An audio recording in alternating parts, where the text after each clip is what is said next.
Success ratio of IVF, तो उसमें जो बाय एंड लार्ज 55 to 60% है for young patient in one attempt of IVF। तो अगर आपका अटेम्प्ट सक्सेसफुल नहीं है तो आप फिर से अटेम्प्ट कर सकते, उसमें भी आपको उतना सक्सेस रेशियो मिलता है। तो जैसे हम 3 टाइम्स का क्यूमुलेटिव काउंट करते हैं तो that would be around 85-90%। Egg freezing is definitely good, but अगर आप हमको डिसाइडेड है कि मुझे यही पार्टनर के साथ करना है तो better than egg freezing embryo freezing रहता है, because at present of the technical variation में ये है कि एग की जगह पे एम्ब्रियो में आपको अराउंड 10% अच्छा चांस मिलेगा। सेंफेक्स पेशेंट में 47 ईयर्स पे प्रेगनेंसी हुई, और that was one of the very good achievements. But then we had one patient की जिसको 22 IVF के बाद में सक्सेसफुल प्रेगनेंसी। 22 IVF? यस। तो एंड फ्रॉम नाउ वो patient was so different from the others, she was so strong कि करते गई, कंटिन्यू किया। हाँ, मुझे तो करना ही है। So that was one. And then also there are some other very interesting pieces की जैसे हमारे पास एक पेशेंट था, वो इतना अफोर्डिंग नहीं था, तो उसका एक ट्रीटमेंट के बाद रिजल्ट नेगेटिव आया, तो she was very heart broken. तो हमारे वेटिंग में एक पेशेंट ने उसको सपोर्ट किया कि एक पेशेंट जिसने कंसीव किया था, हाँ, she supported her financially, wow, and then she conceive second attempt भी। Hi everyone, welcome back to my channel.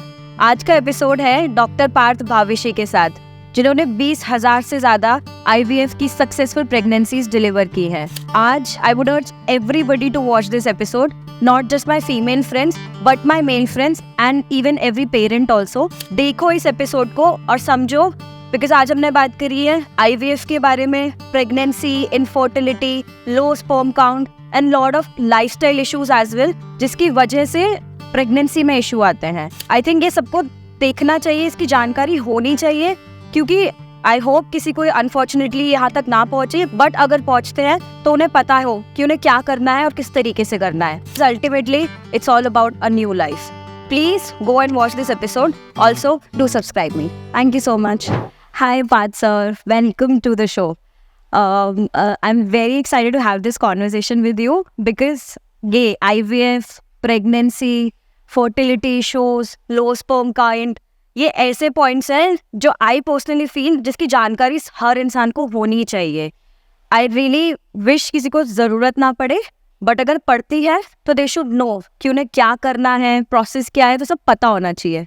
So that is why I really want to know personally, and I think उससे ये तो ज़रूर होगा कि मैं conscious effort आज ही लूँगी to have I think a better lifestyle.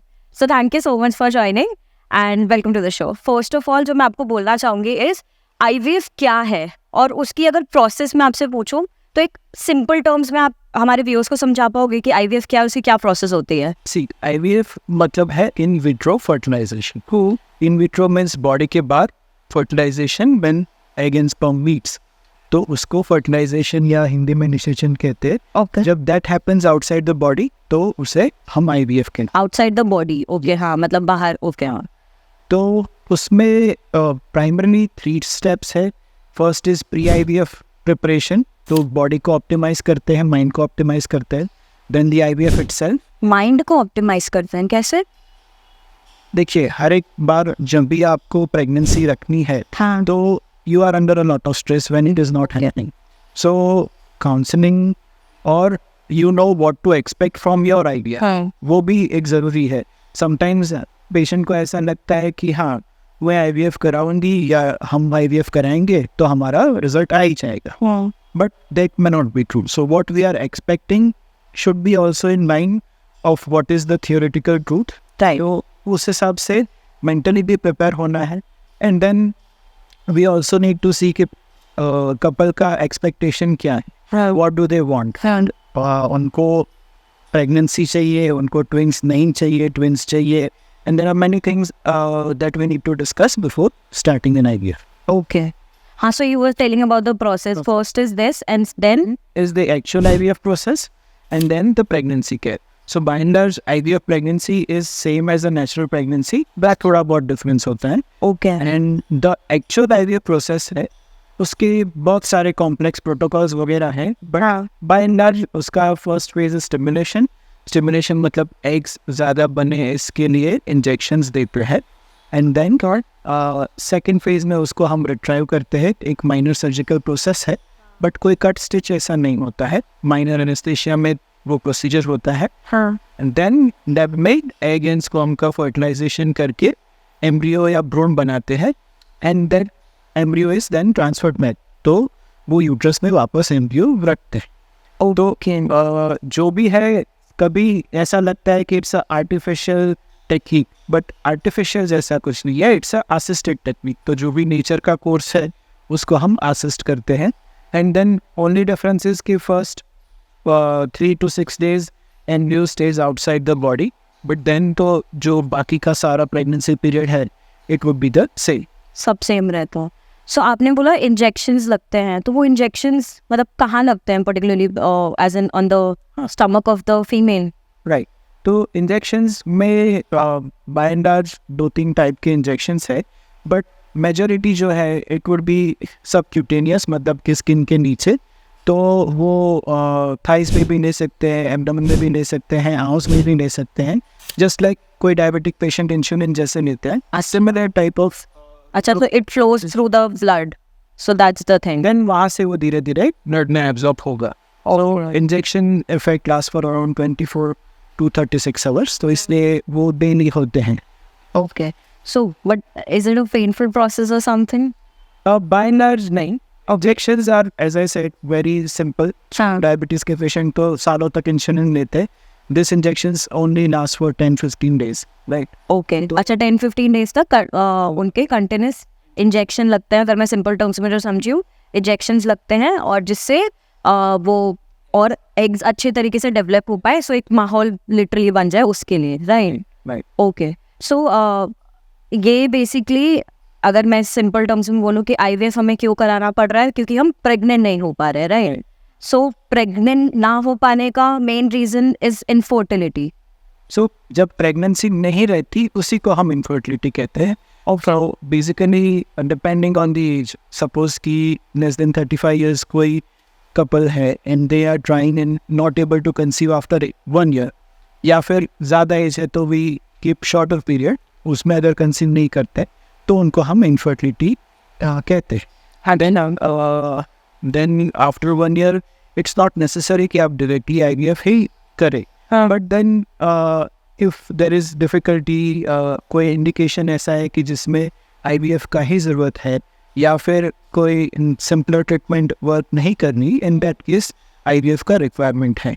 So primary indication में लो sperm count, low egg count, and other में जब ट्यूब्स ब्लॉक है या एडवांस एज है या फिर अनएक्सप्लेन है, सब रिक्वायरमेंट हो सकता है। So we should get it check. 1 साल के अंदर अगर हम कंसीव नहीं कर पा रहे तो हमें पहले ये चीज़ें पता लगाना चाहिए कि क्या क्या प्रॉब्लम हो रही है, और उसके बाद आईवीएफ ऑप्शन आता है। ओके, सो ओके, तो पहले अगर जैसे इनफर्टिलिटी की आपने बात करी, इनफर्टाइल होने का कोई इट्स अ नेचुरल थिंग, और बाहरी प्रोसेस भी हो सकती है जिस वजह से लोग इनफर्टाइल हो रहे हैं, मे बी लाइफस्टाइल और स्ट्रेस बोलते हैं। सो ऐसा कोई इशू है, इनफर्टाइल क्यों हो रहा है इंसान? राइट, सो देखिए, इनफर्टिलिटी इज थिंग कि जिसमें बहुत सारे फैक्टर्स हैं। It's not a particular disease की वे infertility, but it is because of many reasons की इनफर्टिलिटी होती है। तो जैसे हमारे बॉडी में बाय एंड लार्ज कोई भी एब्नॉर्मलिटी को 2 टाइप में डिवाइड करते हैं। एक है स्ट्रक्चरल, जैसे कि अपेंडिक्स में प्रॉब्लम हो गया तो दैट्स अ सर्जिकल प्रॉब्लम। उसी तरह एक है फंक्शनल, कि जैसे शुगर इनफ नहीं बन रहा है तो शुगर मेटाबोलाइज नहीं करते तो डायबिटीज़ है। तो इनफर्टिलिटी में ये सभी डिफरेंट प्रोपोर्शंस में होते। सो स्पर्म कम होना that can be because of surgical reason also और मेडिकल रीज़न ऑल्सो। एग कम होना by and large is because of medical reasons, या फिर कोई सर्जरी पहले हो चुकी है तो। एंड उसी तरह से ट्यूब्स ब्लॉकेज होना इससे सर्जिकल रीज़न। तो कोई मतलब कोई इन्फेक्शन हुआ है या कोई सर्जरी हुआ है तो उसके कारण ट्यूब्स ब्लॉक हो सकती है। एंड देन इन 20% कोई हमें रीज़न पता नहीं चलता है कि why exactly the couple is not conceiving. तो ऐसा भी होता है कि नहीं भी पता चले कि क्या है? हाँ, because that's a limitation of the test we have, क्योंकि हम स्पर्म तो बॉडी के बाहर आते हैं, उनको हम डायरेक्टली चेक भी कर सकते हैं। एग्स यूजुअली तो बॉडी के बाहर आते नहीं। तो जो हम नॉर्मल टर्म्स में कहते हैं कि कैसा एग्स बनते हैं, उसके लिए सोनोग्राफी कराते हैं। But then sonography is just a tool की जिससे ओवुलेशन होता है ये पता चलता है, बट एग्स डायरेक्टली तो हमें IVF के अलावा कोई ट्रीटमेंट में नहीं मिलते हैं। एंड जो actual the biggest step in pregnancy is the fertilisation step, कि जब एग और स्पर्म मिलते हैं तो वो होता है या नहीं, वो देखने का कोई टेस्ट नहीं। So because of that limitation around 20% क्ले we don't know the exact reason कि क्यों प्रेगनेंसी नहीं रहती। ओके, बट अभी कोई ऐसा आप जैसे 20,000 प्लस सर्जरीज, पॉजिटिव सर्जरीज आप दे चुके हैं IVF बेबीज, तो कोई ऐसा पर्टिकुलर रीजन है जो मैक्सिमम आपको यही मिलता है कि that is the maximum reason आजकल अगर आपके सामने आया हो कि 80% तो यही होता है reason of infertility and IVF, ऐसा कोई है? देखिए, सबसे major reason in today's era ये है कि एग काउंट कम है, स्पर्म काउंट कम। पर वो काउंट कम नेचुरली होते हैं जो आप बोल रहे हैं। हाँ, बिकॉज ऑफ वेरियस फैक्टर्स। हाँ। जैसे कि सर्जरी हुआ है हाँ पे, हाँ वही। And the urban lifestyle is like that. हाँ, अर्बन लाइफस्टाइल का फर्क पड़ता है। Yes. ओके, उससे भी पड़ता है, but then there are many things, but mainly जैसे when we started working 12 years back, या मेरे पेरेंट्स जब 40 years बैक काम करते थे, that time tube factor was one of the very big factors. Okay, infections were very common, और tubes blockage was very common.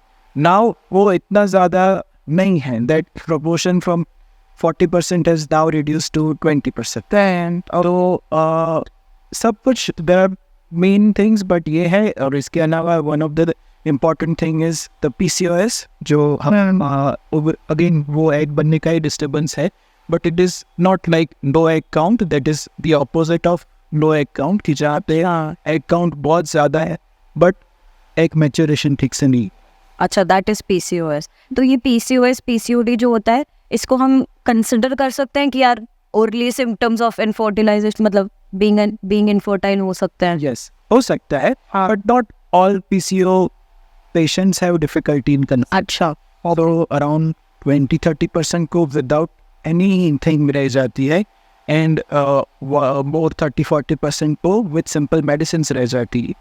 और only 20-30% जो PCOS के पेशेंट्स है उनको एडवांस फर्टिलिटी ट्रीटमेंट का रिक्वायरमेंट रहता है। ओके, तो कुछ ऐसा है कि अगर हमें जैसे ये आपने बोला कि इन्फेक्शंस, विमेन में इन्फेक्शंस हो और इन्फेक्शंस की वजह से ट्यूब ब्लॉक हो जाती है, और या PCOS PCOD हो, तो इनको कुछ प्रिवेंट करने के पहले ही कुछ तरीके हैं जो हम कर सकते हैं? Like probably at 29 I am planning, और 30 I am planning to have a baby, but I am 25 या 26 राइट नाउ, तो मैं अभी, मुझे अगर मेरे को उसको प्रिवेंट करना हो, तो कुछ करना हो, तो डू वी हैव एनीथिंग जो हम कर सकते हैं उसके लिए? See, one thing is कि you should be conscious about the warning signs. तो warning signs ये है कि सबसे important warning sign है आपके periods irregular हो। Okay, so if it is very short, like less than 25 days or more, shorter than 25 days, या फिर irregular आते हैं, then it can be a reason कि आप में कुछ problem है, आप future में जब plan करेंगे तो हो सकता।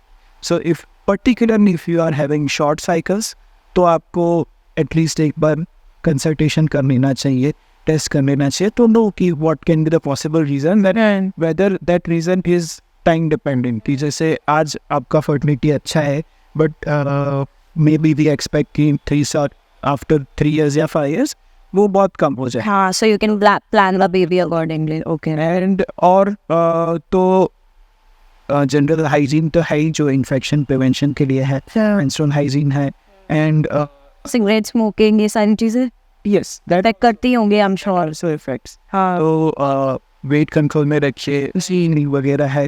देखिए, smoking and the weight control, everything is required for general wellness. वैसा नहीं है कि that is only for fertility, but general health is also very important contribution for fertility and also carrying the pregnancy successfully.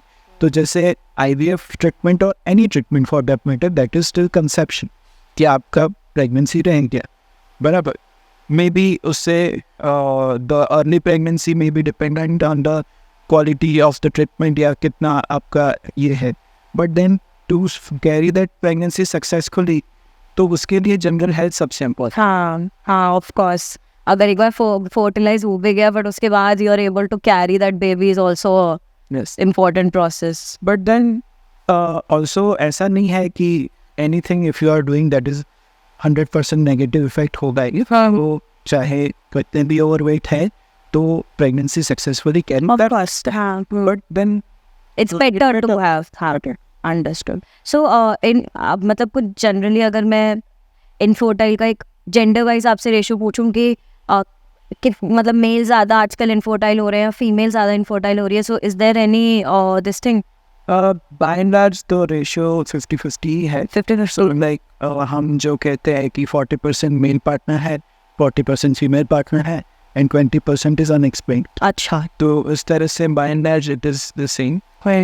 But the only effect is क्या है कि egg count भी कम हो रहे हैं, स्पर्म काउंट भी कम हो रहे हैं। When the sperm count reduces we have the treatment of IVF, कि जिसमें स्पर्म काउंट जो नॉर्मल है उससे 1/3 1/4 भी हो जाते हैं, तो भी रिजल्ट पे इतना कॉम्प्रोमाइज नहीं देता।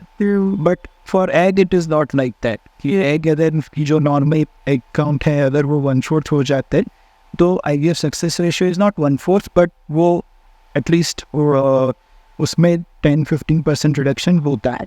अच्छा, हाँ, तो मैटर तो मतलब एग्स का ऑफ कोर्स काफ़ी करता ही है। ओके, तो अब और ये आपने ये तो बता ही दिया कि जो स्पर्म का काउंट और अगर एग फर्टाइल एग बढ़ाने हो तो उसके लिए हमें आई थिंक लाइफस्टाइल वगैरह कुछ है process, can be increase sperm counts if we have low sperm counts? It is not always कि lifestyle modification will work, हाँ, but it can definitely help. वो help तो कर ही सकता है, but जैसे it is a complementing process कि आप उसके साथ में करिए, but by and large जो means for sperm if we speak, तो sperm में कुछ reversible factors है कि जो हम treat करके improve कर सकते, because sperm production continuous treat life time चलता है, एग्स आर लिमिटेड। एग्स जो है वो लिमिटेड है, तो उसको बढ़ाने का जो है there are new techniques, but वो भी इतने इफेक्टिव नहीं है। ओके, तो सर मैं आपसे एक चीज़ समझना चाहूँगी, अगर जैसे एज वाइज आपने जो पहले बात करी थी कि अगर 35 होते हैं तो शायद चांसेस कम हो जाते हैं, तो post 28-29 I really want to ask you कि जनरली आप अगर एक परसेंटेज बताओ पाओ कि 28 से 40 तक का, मैं आपसे पूछूंगी कि 28 पे कितने चांसेस होते हैं, 32 to 35 अगर है इंसान तो उसके चांसेस किस किस परसेंटेज में रिड्यूस होते जाते हैं of getting a healthy pregnancy basically? So if we speak natural pregnancy के चांसेस, तो दैट इज अराउंड, सबसे इम्पोर्टेंट फैक्टर है कि आपने ट्राई कितना किया है। सो जैसे फर्स्ट 6 मंथ में वो सबसे ज़्यादा है, देन उसके बाद के 6 मंथ हैं उससे कम है, फिर उसके 1 साल बाद उससे कम है, and after 2 years it is very low. तो ओके, तो जैसे आपका एज 32 है and if you are trying for the first month you will have better success chance than the lady of 28 years की जिसने 5 साल से ट्राई कर रही है। तो okay, so because it is not working, तो जो trying to have a baby है, हाँ ओके, हाँ, तो for that matter natural pregnancy के chances for the first month अगर हम काउंट करते तो it can be as high as 16% for young lady below 30 years, and for 35 years it would be around 10 to 12%. Okay, then it will reduce every year. Means we are talking about normal female with no pathology, तो वो कम होते जाएंगे, and 40 years पे it is around 5% to 7%. Outstand. But that is when everything is okay, you are healthy. But if we talk of patients who have been trying for conceiving, तो फिर the duration कि उन्होंने pregnancy के लिए कितना try किया है। पर ऐसा क्यों होता है? मतलब मैं बस वही प्रोसेस कर रही हूँ कि आपने जैसे बोला कि जितना ज़्यादा हम ट्राई करते जाते हैं, ट्राई एज इन टाइम निकलता है, वी हैव बीन ट्राइंग, तो पॉसिबिलिटी कम क्यों होती जाती है? मतलब वो नहीं समझ आया मुझे।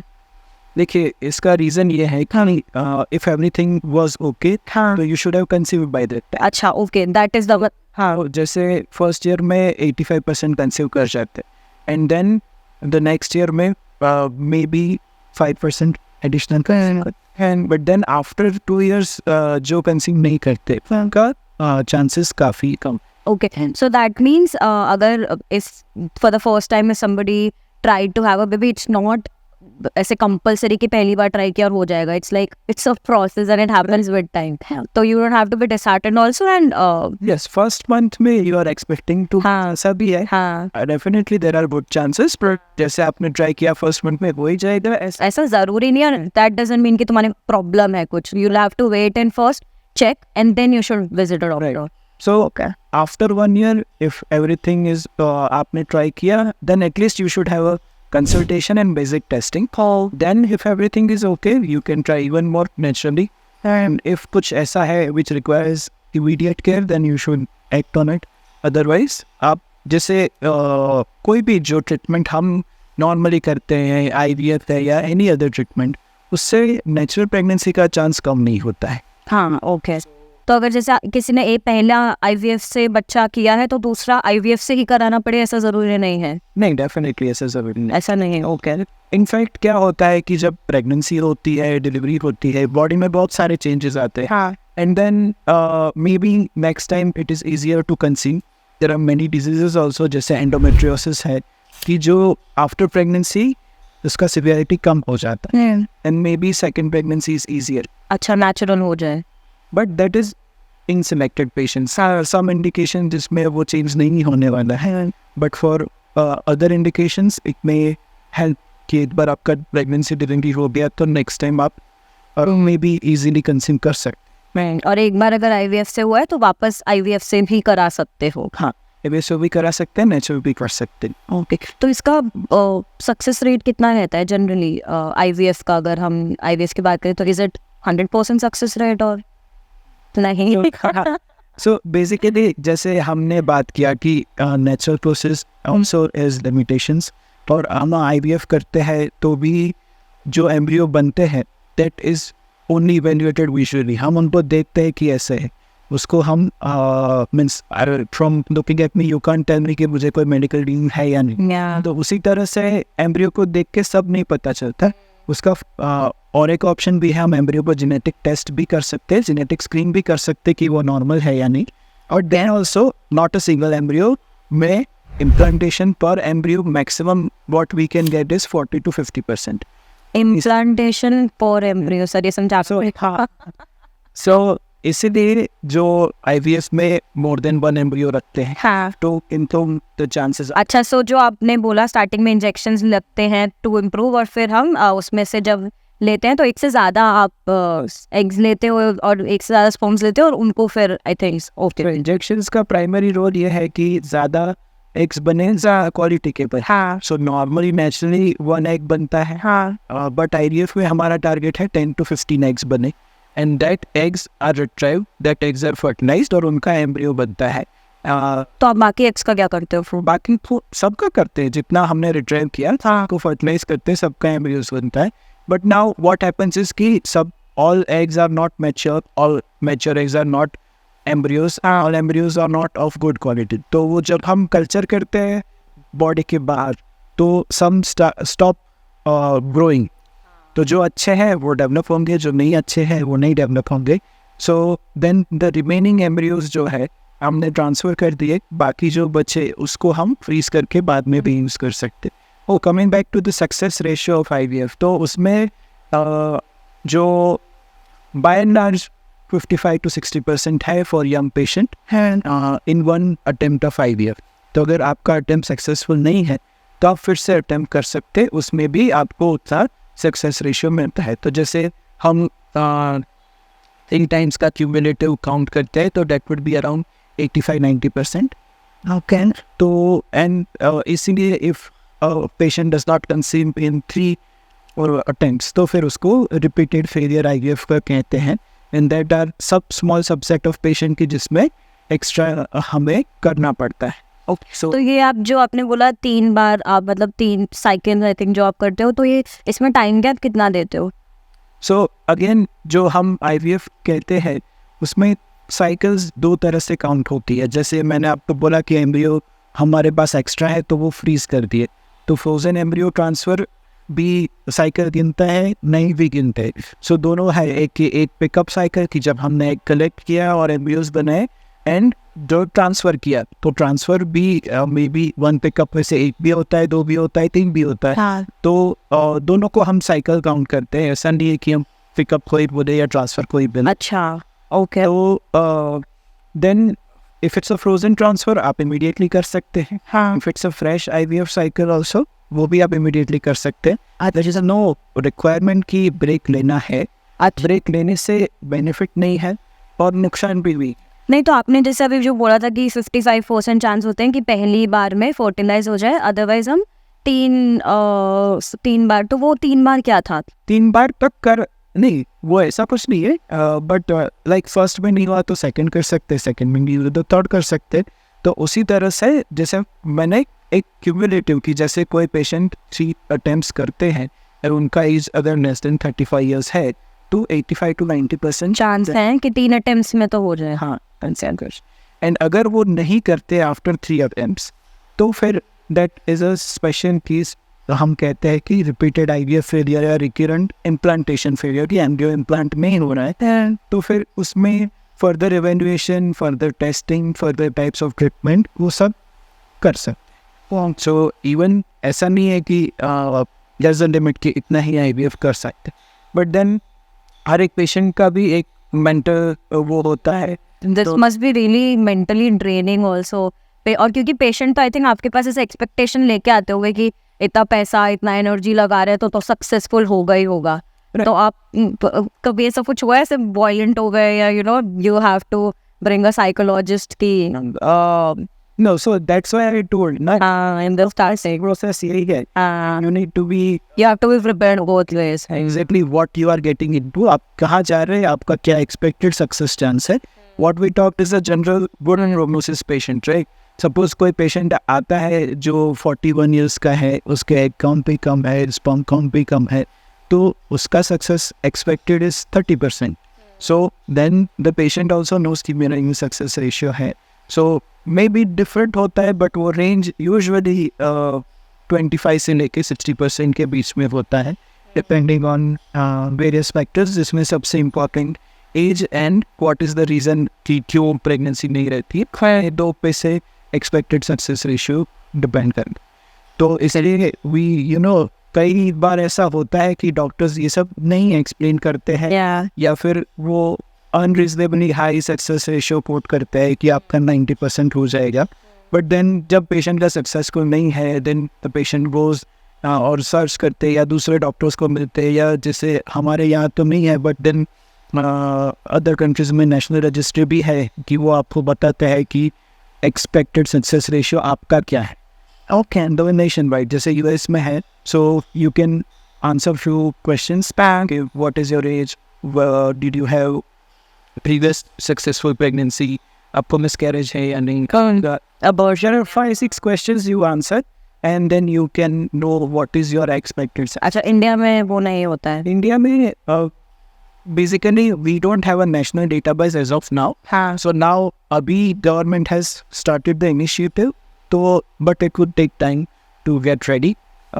ऐसा कि क्या है, but then you can for a general reference we can check that one. अच्छा, और वो हम कर सकते हैं, but then there will be some difference between the ethnicity of population हमारे तो IVF, बट आपने जैसे बोला कि probably 85% जनरली सक्सेसफुल हो जाता है, बट उसके बाद first of all IVF last option है? अगर जैसे आपने बोला कि 1 साल तक कंसीव नहीं कर पा रहे हो तो you should visit a doctor of course, but then उसके बाद IVF ही ऑप्शन है और वो लास्ट ऑप्शन है, या there are other things through which we can get pregnant? Right. So normally there are other options as well, but patients ऐसा मानते हैं कि IVF is the last option, और मैंने IVF करना है तो वो मुझे कुछ और सब मैं कर लूँ, मुझे उसमें रिजल्ट आएगा तो ही मैं IVF के लिए जाऊंगी या जाऊंगा। हाँ, ये जनरल फिनोमिना है 100%. So then it is not like that कि that's the last resort, but IVF is a general term कि जैसे IVF के अंदर there are lots of variations. Egg को फर्टिलाइजेशन के लिए जो है उसमें वन इज़ कन्वेंशनल IVF, जिसमें हम बॉडी के बाहर भी एग एंड स्पर्म को साथ में रख देते, नेचुरल फर्टिलाइजेशन होता है। वन इज़ हम एक्सी कहते हैं, जिसमें एग के अंदर स्पर्म को इंजेक्ट करके फर्टिलाइज करते हैं। तो when the sperm count is very less, तो वो करते हैं। एंड इन सेलेक्टेड पेशेंट्स हम एक्सी करते हैं। तो ICSI is around 70% of fertilization basically. Okay. तो वो होता है। देयर आर अदर थिंग्स, जैसे यूट्रस को हम चेक कर सकते हैं कि whether uterus has some problem, because ultimately embryo चाहे कितना भी अच्छा है वो यूट्रस में ही इम्प्लांट होगा। So we can check that. And then जैसे मैंने आपको पहले भी बताया कि एम्ब्रियो का हम जेनेटिक स्क्रीन भी कर सकते। तो व्हाट हैपेंस इज के जब बच्चा डिलीवर होता है तो ओनली 1% में कुछ जेनेटिक प्रॉब्लम होती है, but at the embryo stage that is between 40 to 70% depending age on the मतलब तो आपको पता लग सकता है कि वो एम्ब्रियो के उससे कि बच्चे में कुछ जेनेटिक प्रॉब्लम आने वाली है नहीं। ओह अच्छा। Okay. so that genetic testing is like what we call as a screening। तो उसमें उसका एक रेजोल्यूशन है कि इससे ज़्यादा बड़ा प्रॉब्लम है तो ही डिटेक्ट होगा। तो ये तो आई एम श्योर पेशेंट्स खुद बोलते होंगे कि आप suppose for example if the father has BP और यू नो आर्थराइटिस और मदर हैज़ ब्लड, तो ये जेनेटिक और ये पहले से ही चलती आ रही है, तो ये ट्रांसफ़र ना हो आईवीएफ के, अगर हम आईवीएफ करा रहे हैं तो ये तो आई थिंक पहले ही बोलते होंगे पेशेंट्स आपको कि आप प्लीज़ चेक करना कि ये चीज़ बच्चों में ना आए। Right. So basically the genetic disease जो है उसमें सम डिजीज़ आर जेनेटिक 100%। जैसे उसमें म्यूटेशन है, means there is a genetic problem, then the child will be affected 100%। अच्छा, इसमें आप एग्जांपल देखो। जैसे कि थैलेसीमिया है, अच्छा, सिकल सेल एनीमिया है, मस्कुलर डिस्ट्रोफीज है। सो दिस आर लाइक कि उसमें वी नो द 100% पैटर्न कैसे आएगा।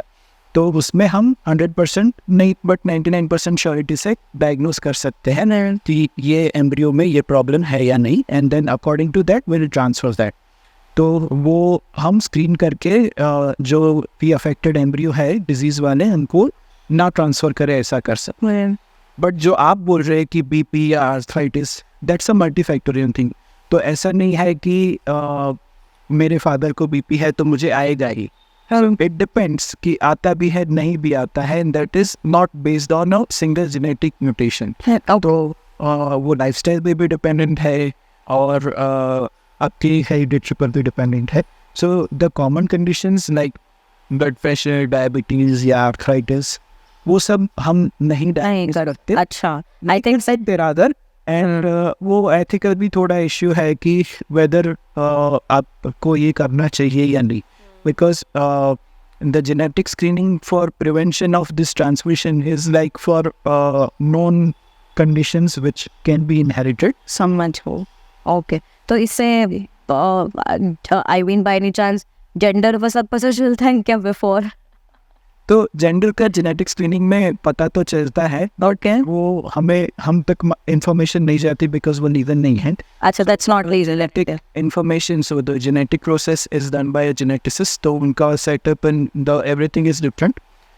तो वो हमें नहीं देते, हम पेशेंट को नहीं देते। So because of the loss, but हाँ technically if someone were in suppose US में ऐसे लॉज नहीं है तो वहाँ पे होता है। अच्छा, इंडिया में अलाउड नहीं है ये, यू नो। ओके, तो अब थोड़ा मेरे को इंटरेस्ट और आ रहा है। तो इसमें अगर हम जैसे बिकॉज आप मतलब बाहर फर्टिलाइज करते हैं, तो फर्स्ट ऑफ ऑल मेरे को तो ये पूछना है कि आप बाहर फर्टिलाइज करते हो तो उसमें बिकॉज आप नेचुरल सिनेरियो क्रिएट करते हो, but still it is not a natural scenario, तो चांसेस होते हैं कि कुछ एबनॉर्मलिटी या कुछ एक्सटर्नल फैक्टर इफेक्ट करे इन द किड में भी चांसेस होते हैं। सो बेसिकली चांसेस जो होते हैं, हाँ, that is mainly affecting the quality of the embryo. तो एम्ब्रियो कितना अच्छा है, उस पर एग कैसे है, स्पर्म कैसे है, उसके साथ साथ कितना अच्छे से आईवीएफ होता है, कितना अच्छा उसको कल्चर कंडीशन मिलता है, उस पर डिपेंड करता है। तो एम्ब्रियो अगर अच्छा नहीं है, then the embryo will have less chances of implantation, more chances of miscarriage, ऐसा होता है। But if the embryo is successful in implanting और suppose 3 months of pregnancy तक सब ठीक है, the problem in the child, तो ऐसा उसमें कोई मेजर डिफरेंसेस नहीं यार। और आपने बोला 3 months, तो मतलब 3 महीने क्रूशियल रहते हैं IVF प्रेगनेंसी में, ऐसा कुछ है क्या? Right. For any pregnancy first 3 months is the most crucial part. क्यों? क्योंकि उसमें the pregnancy is actually developing at very fast pace and उस टाइम पे मिसकैरेज के चांसेस सबसे ज़्यादा है। तो हमें सबसे ज़्यादा ध्यान तब रखना चाहिए। हाँ, in some extent yes, हाँ, बट हम जो करते हैं उससे वहाँ पे कोई इफेक्ट हाँ, रहती। समझ। But some things you should definitely avoid, जैसे कार्सिनोजेंस है, फॉर एग्जांपल रेडिएशन। समझ। रेडिएशन है, पेस्टिसाइड्स में आते हैं, अच्छा, ओके, मेकअप प्रोडक्ट्स में आते हैं, so that all should be avoided. Okay. So ऐसे हम what should be the hair colour, what should be the eye colour, ये सारी चीज़ें, मतलब I am just asking, demand आती है पेशेंट्स की, और कि और इनफैक्ट बिकॉज आप बाहर फर्टिलाइज कर रहे हो, तो यू नो द एग जो है वो प्रॉब्ली किसी और का, you know, I want international child और रशियन चाइल्ड, तो ऐसा पॉसिबिलिटी है? ये सारी ऐसी डिमांड्स आपकी आती है? देखिए, बाय एंड लार्ज बहुत कम आती है, एवरीवन व्हाट आती? ओके, सम कि अपने जैसा होना, ऑफ कोर्स वो सबसे इम्पोर्टेंट है उनके लिए, but then we have unusual demands sometimes, and when suppose if egg count is very less या for whatever reason हमें डोनर का देना है, तो तब फिर रिक्वायरमेंट्स बढ़ जाती है उनका कि ऐसा चाहिए, ऐसा चाहिए, ऐसा चाहिए, ऐसा चाहिए। But by and large international का रिक्वायरमेंट बहुत कम, actually may be less than once a year मुझे ऐसा। ओके, बट अभी तो it is not possible also, international donor अच्छा, okay, because laws have become like that कि हम donor eggs का treatment जो है it is quite regulated, तो फिर वो इतना possible नहीं। ओके, सो ओके, ठीक है। तो मेरे को अब एक पहली चीज़ तो ये जाननी है कि जैसे आपने बोला कि ये सारी चीज़ें हमारी आउटसाइड, मतलब I think this must need a lot of course manual training तो चाहिए, साथ में advancement of machinery and everything. So अब मैं अगर करंट सिचुएशन की बात करूँ, so is there any particular advancement when it comes to IVF also, जो लोग जिसको यूज़ कर पाए?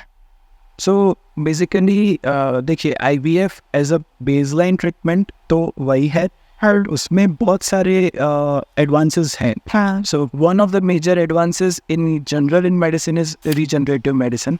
तो जैसे हमारा एग काउंट या स्पर्म काउंट कम है, तो उसे बढ़ाए कैसे, तो उसके लिए one of them is regenerative medicine. तो उसमें one thing is that the PRP जो हम कहते हैं, तो बेसिकली आपके ब्लड में से प्लेटलेट्स लेते हैं। प्लेटलेट्स आर सेल्स जो कभी कुछ लगता है तो वहाँ पे डिवाइड होके क्लॉट कर, तो दे हैव दिस प्रॉपर्टी कि वो बहुत फास्ट डिवाइड कर सकते हैं, तो उनके अंदर बहुत सारे ग्रोथ फैक्टर्स हैं।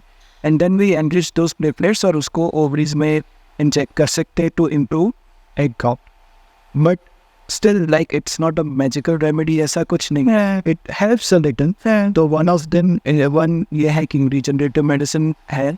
सेकंड जो हमने डिस्कस किया कि एम्ब्रियो का जेनेटिक स्क्रीनिंग है, that also is one of the relatively recent. अच्छा, हाँ, तो बेसलाइन पहले भी एम्ब्रियो का हम टेस्टिंग 2004 में भी करते थे, but at that time the information was very limited. Now we have the tools की जो बहुत सारे फर्दर टेस्ट कर सकते हैं। And then now we have many patients, जैसे हमने डिस्कस किया कि थैलेसीमिया है और उसमें नेक्स्ट चाइल्ड विंग ना से चार्ट, बट उसके साथ में ऐसा भी कर सकते हैं कि हम ऐसा चाइल्ड का सिलेक्शन करें, ऐसा एम्ब्रियो का सिलेक्शन करें who can act as a bone marrow donor for the other child. जो पहले चाइल्ड को डिजीज़ है वो उसके लिए बोन मैरो डोनेट कर सके। तो इससे तो फिर मतलब जैसे आपने बोला कि आप ज़्यादा एग्जोस्पर्म्स और एम्ब्रियोज बनाते हो जिसमें जो काम कर रहे हैं, जो अच्छे हैं, देन आप वो विमेन की बॉडी में इंसर्ट करते हो, तो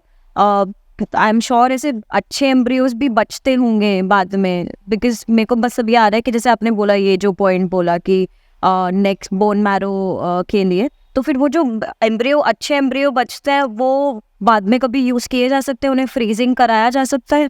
यस, तो फ्रीज तो हम कर ही सकते हैं, वो आप फ्रीज कर ही सकते हो, एंड देन वो सेकंड चाइल्ड के लिए भी यूज़ किया जा सकता है। एग्जैक्ट। तो एम्ब्रियो को आप 1 साल भी रख सकते हैं, 5 साल भी रख सकते हैं, 1 दिन भी रख सकते हैं, उससे कोई फ़र्क नहीं पड़ता है कि उसका what will be the potential of that embryo, तो वो हम यूज़ कर सकते हैं। बट बाकी जो बचते हैं एम्ब्रियो, जैसे मैंने ट्रीटमेंट कराई, मुझे एक ही चाइल्ड चाहिए या मुझे एक चाइल्ड था, अब मुझे सेकंड चाइल्ड हो गया, मुझे अब नहीं करना है, एंड रिमेनिंग जो एम्ब्रियोज है उसको या तो डिस्कार्ड करना है या तो फिर आप रिसर्च के लिए डोनेट कर सकते हैं। अच्छा, ओके।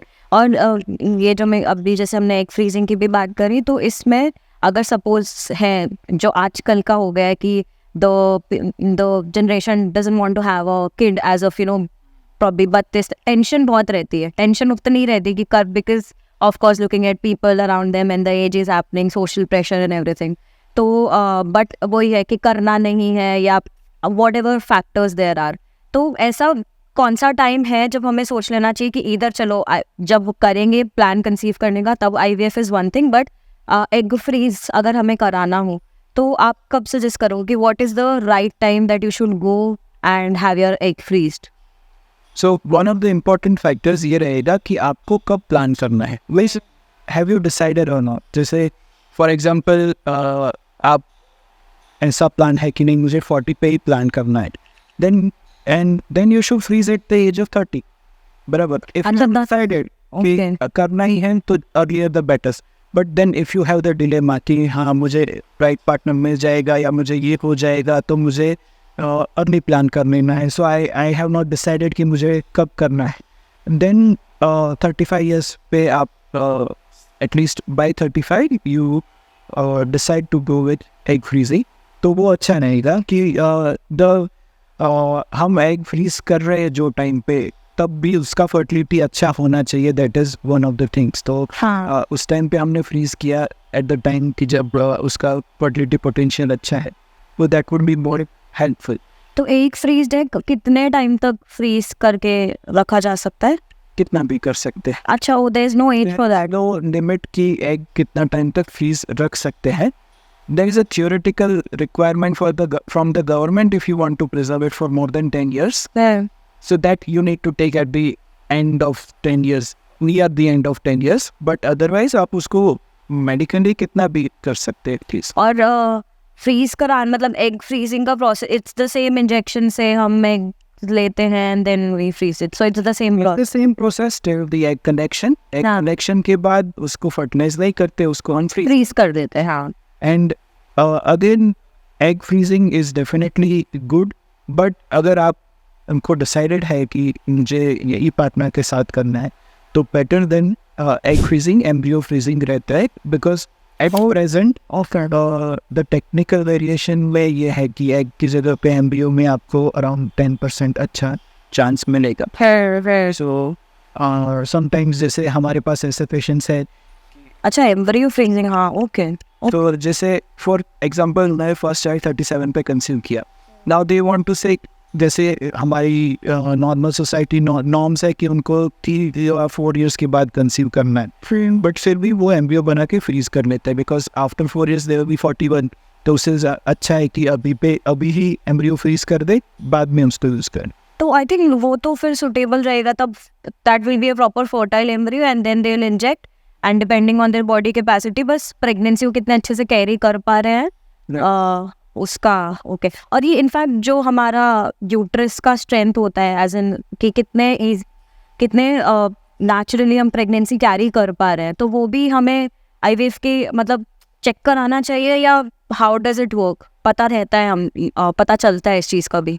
राइट, सो नॉर्मली क्या है कि हम जब IVF या एनी ट्रीटमेंट के लिए जाएंगे तो फर्स्ट हम इवेल्युएट तो करेंगे यूट्रस कैसा है, and normally with age uterus में प्रॉब्लम्स आती है, but it's not as much as the ovaries है, यस उसमें इतना यूट्रस में अच्छा, बट व्हाट हैपेंस इज जो फाइब्रॉइड्स है कि यूट्रस के अंदर गठान या सिंपल ट्यूमर्स जो होते हैं, तो वो बहुत फ्रिक्वेंट होते हैं, यूट्रस के प्रॉब्लम्स विथ एज बहुत फ्रिक्वेंट होते हैं, बट ऐसा नहीं है कि वो सब लेडी में होगा। जैसे फॉर एग्जांपल एज के साथ every lady will have reduction in fertility potential, but uterus में ऐसा नहीं है, दैट विल बी इंडिपेंडेंट कि आपके यूट्रस में कोई प्रॉब्लम है या नहीं है। Otherwise, uterus can work at the age of 70 also.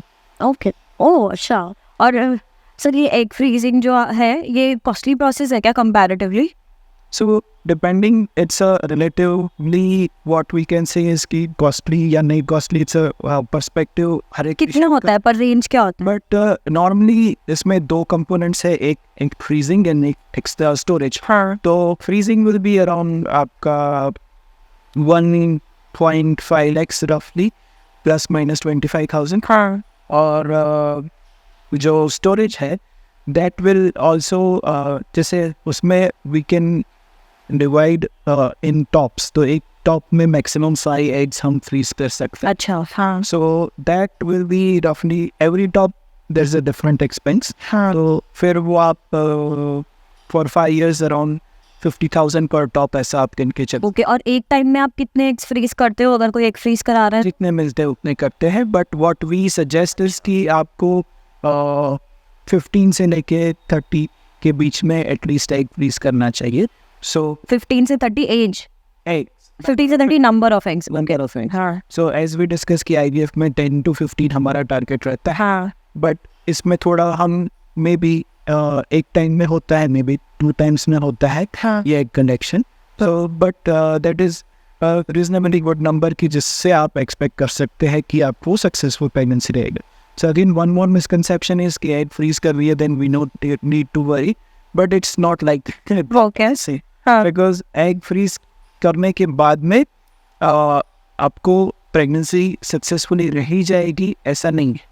So it is जैसे हमने डिस्कस किया कि IVF का सक्सेस रेशियो ये है, तो same will apply to egg freezing also कि आपके पास नंबर ऑफ एग्स जो है। So that's why we have this number of eggs based on again the age at what is freezing कब हुआ है। तो जितना यंग एज पे फ्रीजिंग हुआ है उतना वो 40 हाँ।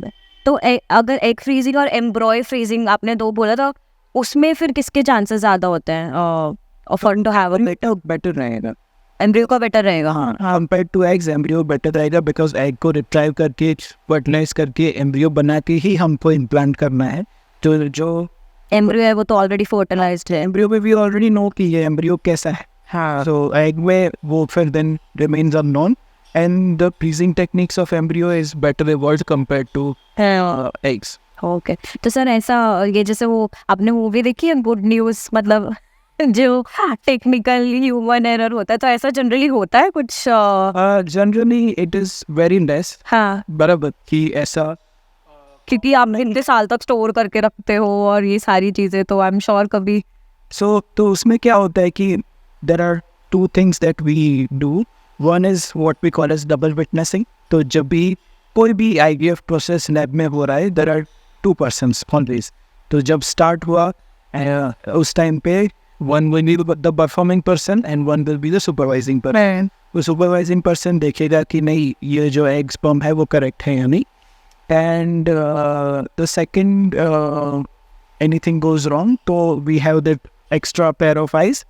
एंड उसके अलावा we also have this matcher systems जो हम यूज़ करते हैं कि जिसमें पेशेंट के all the disposables are enabled with a RFID tag. Okay, अच्छा, We have जैसे हमने हमारे वर्क स्टेशन पे वो पेशेंट का नाम एंटर किया हाँ, हाँ, and the dish of any other patient comes in that work station, तो वो बिप बिप बिप बिप करके अच्छा वो टैग ही, अच्छा तो पूरा आपने टेक्निकल सिस्टम बनाया। that also is there and this also is there. हाँ, सो टेक्निकल सिस्टम में क्या है कि एक बार प्रॉब्लम हो गया तो फिर वो सब में हो गया। हाँ, ओह वाह, That is why we still rely mainly on double witnessing. Technical also to help. वो हमें this automation and AI also helps us. Primary as of now is still manual and double witnessing is the primary thing कि जिससे हम mix-ups avoid कर सकते। Okay, But then again in past another clinic में ऐसा हुआ है, but the possibility is very less. तो ये पेशेंट्स को कैसे पता चलता है? पेशेंट्स को अपने जैसा बच्चा नहीं लगता है तो करो। ओह अच्छा। एंड द सेकंड थिंग, जैसे हमारे यहाँ तो सब इंडियन पॉपुलेशन है, हाँ बट जब एथनिसिटी डिफरेंट है तो अगर कॉकेशियन को ब्लैक बच्चा आएगा तो उसको पता चल रहा। Oh okay that is one another way कि ओके। सर अगर कंसिडर कर रहा हो आईवीएफ तो फिर उनको हॉस्पिटल कैसे चूज करना चाहिए? What are the things that they should look to choosing an hospital for IVF specifically?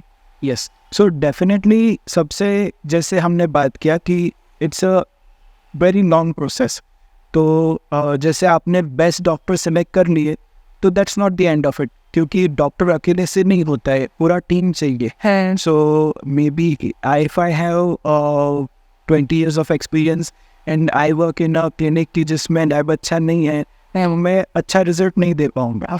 So that is the one of the important things कि overall results कैसे है, and then again what is the experience of the team members, doctors, ये सबसे important है। जैसे कई बार we go in many technicalities कि ये टेक्निक करेंगे या ये टेक्निक करेंगे, बट एक्चुअली सबसे इम्पोर्टेंट जो रिजल्ट में है, it's a general IVF process, the quality of lab environment, quality of culture conditions and the skill of the तो वो सब पेशेंट्स को जाके देखनी चाहिए एक बार हॉस्पिटल्स में। और कोई ऐसी चीज जो आप बोलो कि when you are considering IVF तो ये 2-3 चीजें जो सोचनी चाहिए, think about it and then come to the doctor, तो वो कुछ ऐसी चीजें होती है? यस, वो आपको डॉक्टर्स भी डेफिनेटली गाइड करेंगे, but one is that you should be prepared कि आपका IVF मीन्स हमने चालू कर दिया एंड 9 months बाद हम कर लेके जाएंगे, ऐसा नहीं है। So it's a process, may be आपको 3 months लग सकते हैं, मे बी फर्स्ट मंथ में भी रिजल्ट मिल जाए, मे बी 6 months भी लग सकते हैं। द सेकेंड थिंग इज कि one of the most crucial questions और डिस्कशंस वी हैव इज कि what is your expectation from your IVF in the sense कि आपको ट्विंस चाहिए या नहीं चाहिए। या मीन्स वी डोंट एनकरेज कि ट्विंस चाहिए, but then there are some patients उनको ऐसा है कि सिंगल प्रेगनेंसी ही रखना है। अच्छा, एक तो मतलब आप जो आईवीएफ तो उसमें ट्विंस और ट्रिपलेट्स, हाँ एक्चुअली ये क्योंकि काफी रहते हैं, तो ट्विंस और ट्रिपलेट्स के केसेस ज्यादा होते हैं when it comes to IVF? ये लोग डिमांड करते हैं I want twins, I want triplets? नहीं, लोग डिमांड नहीं करते, होते हैं but that proportion is less. But जैसे वी डिस्कस कि हमने एम्ब्रियो जो है, per embryo implantation is around 40% to 50% in best case scenario, and that can be as low as 15% also. तो हमको सक्सेस रेशियो बढ़ाने के लिए we transfer 2 embryos, sometimes 3 embryos. तो उसमें क्या होता है कि most of the clinics and most of the guidelines in India से कि आप 2 embryo transfer करो, तो उसमें ट्विंस के चांसेस अराउंड 30% रहेंगे, 70% सिंगल के चांसेस रहेंगे। अच्छा, and if some patient says कि नहीं मुझे तो सिंगल नहीं चाहिए, तो we can select the embryos further. जैसे हमने एक्सटेंडेड कल्चर किया, जो जेनेटिक स्क्रीनिंग हमने डिस्कस किया वो किया, तो वो सब करके पर एम्ब्रियो इम्प्लांटेशन को हम मैक्सिमाइज कर। पर 2 से तो प्रोबेबिलिटी बढ़ जाती होगी ना कि एटलीस्ट इफ 1 डिडंट वर्क शायद सेकंड तो काम कर ही जाएगा, अदरवाइज दोनों काम कर गए तो ट्विंस हो जाएंगे। To improve we transfer 2 embryos and that is why twins के chances रहते हैं, but still this is the treatment where you can be almost 100% sure कि आपको अगर एक ही चाहिए तो एक ही रहेगा, बाकी आप सिंपल मेडिसिन भी लेंगे तो उसमें 5% ट्विंस का चांस रहता है। Amazing, nice. पर आप जो बोल रहे हो इसमें आई थिंक आपको साइकोलॉजिस्ट वगैरह तो काफ़ी रखने पड़ते होंगे, बिकॉज अगर लोग इतना, जो आपने बोला स्टार्टिंग में कि आप ऐसे काउंसलिंग करते हो पहले, बिकॉज काफ़ी इमोशनल चीज़ साथ में लेके चलते हैं लोग when it comes to IVF, और नहीं हुआ इसके बाद तो आई थिंक काफ़ी रिएक्शंस तो आते ही होंगे। So counseling is what we do all day. What we do is 20% of our day. Oh, sad. So basically when someone asks for an appointment, हमारे स्टाफ बोलते हैं कि आप 1.5-2 घंटा लेके आइए, वो दे आर सरप्राइज कि इतना क्या करेंगे हम वहाँ पे। But then we take history in detail. Around 30 minutes तो हमारे साथ ही कंसल्टेशन होता है, then counselors होते हैं, एग्जामिनेशन भी होता है, तो वो सब it's a time consuming thing, and counsellors उनको ट्रीटमेंट समझाते हैं step by step, then cost explain करते हैं एंड देन प्रिपेयर करते हैं. तो it's a thing which requires lot of understanding. तो counseling is also there. And then as I said कि first step यही है. And then when it actually suppose it doesn't work, तो फिर उस टाइम पे not all patients are like very much disappointed. They know कि इसका ये limitation है. हाँ, तो prepared रहता है mind. Prepared रहता है. But if it does not work again and again, तो फिर वो frustrate हो ही जाएंगे. And then one more thing is कि जैसे IVF है या फिर natural pregnancy है, miscarriage हो सकता है.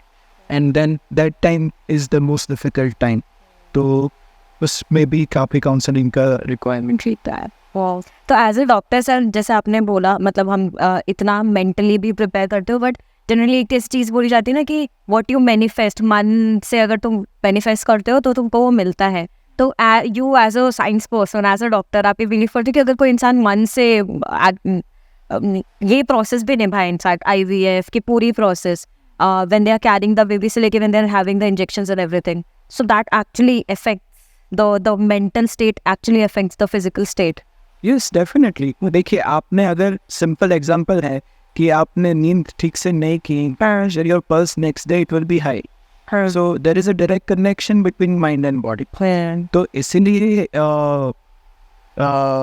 what we need is a complete solution. Not only medical treatment is yes mainstay of the treatment, but साथ में mental peace, physical well-being है कि जो important है. And we do many things we ask patient to do. And one of the important things apart from all the other activities that you do is आप अपना routine चालू रखिए. हाँ, अगर आप रूटीन्स में रहते हैं तो योर लाइफ गोज फास्ट. वो जो दिन है from transfer of embryo to pregnancy का रिजल्ट के बीच का 12 days होते हैं. सो वो आपके जल्दी चले जाते हैं. 12 days होते हैं, पर उसमें बॉडी को कुछ पता तो चलता नहीं होगा ना, मतलब ये पता चलता है नहीं पता. हाँ, that's why you're saying. At the end थोड़ा प्रेगनेंसी सिम्टम्स आने चाहिए, right, but those are not specific. तो आपके से ऑफिस में कुछ ऐसा कोई अमेजिंग रिजल्ट हुआ हो जो आपको याद हो कि like this was the best? Any things. तो सम थिंग्स आर मेडिकली, जैसे हमें सेल्फ पेशेंट में 47 years पे प्रेगनेंसी हुई. So that was one of the very good achievements. But then we had one patient की जिसको 22 IVF के बाद में successful pregnancy. 22 IVF? Yes. तो and now वो patient was so different from the others. She was so strong कि करते गई, कंटिन्यू किया. हाँ, मुझे तो करना ही है. So that was one. And then also there are some other very interesting cases की जैसे हमारे पास एक पेशेंट था, वो इतना अफोर्डिंग नहीं था, तो उसका एक ट्रीटमेंट के बाद रिजल्ट नेगेटिव आया, तो she was very heart broken. तो हमारे वेटिंग में एक पेशेंट ने उसको सपोर्ट किया कि एक पेशेंट जिसने कंसीव किया था, she supported her financially. Wow. And then she conceive second attempt. So this happens. Wow. तो बहुत सारे ऐसे इंटरेस्टिंग केसेस भी होते हैं जो, और समटाइम्स पेशेंट्स को वो बहुत लगे बट हमें नहीं लगते. जैसे for example sometimes patient of after 10 years they conceive, तो उनके लिए वो बहुत बड़ा अचीवमेंट है, but for us it happens. Of course so it happens. But बहुत सारे इंटरेस्टिंग होते हैं केसेस. एंड मतलब 22 साइकिल्स, आई मीन, तो मतलब इसमें पेशेंट के विल पे ही है कि आपको जितनी साइकिल्स ट्राई करनी है. इसका मतलब तो ये है ना फिर. यस. तो डॉक्टर्स नहीं बोलते कि बस अब हो गया, अब मतलब आप अगर आपको ऐसा दिख रहा है कि देयर इज स्टिल चांस, तो it all on you whether you want to take another cycle और not. Theoretically there is no maximum limit, but practically what we consider is after 6 cycles if you don't conceive, then there are less chances of conceiving. But then it's just a arbitrary cut off है। And then ये होता है ना कि patient, मैंने आपको बताया कि साइकिल्स कैसे गिनते हैं, बट पिकअप भी है, ट्रांसफर भी है, तो we count as a pickup cycles की पिकअप साइकिल इतने से ज़्यादा करना या नहीं करना, that then you decide. Then after 6 cycles, success ratios is less. But then we also have such patients की जो 10 बार के बाद, 15 बार के बाद वो conceive करते हैं. yeah. So wow. And then we had this amazing patient की जिसको 7 cycle में pregnancy रुका, and then उसको 2 बार natural pregnancy रुका. उसके बाद हाँ. अरे वाह. तो फिर then फर्स्ट टाइम तो जो आए तो शी वाज लाइक कि मुझे पीरियड नहीं आ रहा है, पता नहीं, तो शी डिडंट इवन चेक कि उसको प्रेगनेंसी है या नहीं. अच्छा, अब उम्मीद नहीं होगी क्योंकि पहली बार नहीं हुआ. हाँ. So it was so just 1.5 years of first child का हुआ था, and she was pregnant again. तो she could not believe it. And then फिर अगेन द सेम थिंग, तो उसको लगा ये तो मिरेकल हो गया, अभी नहीं होगा. But then that happened after a few years, but फिर she continued with the third one also. तो it all depends on you also, तुम्हारी कितने विल फार है, और naturally भी चीजें फिर हो ही सबसे. Once you conceive, you deliver, there are many changes in the body which help with the second pregnancy.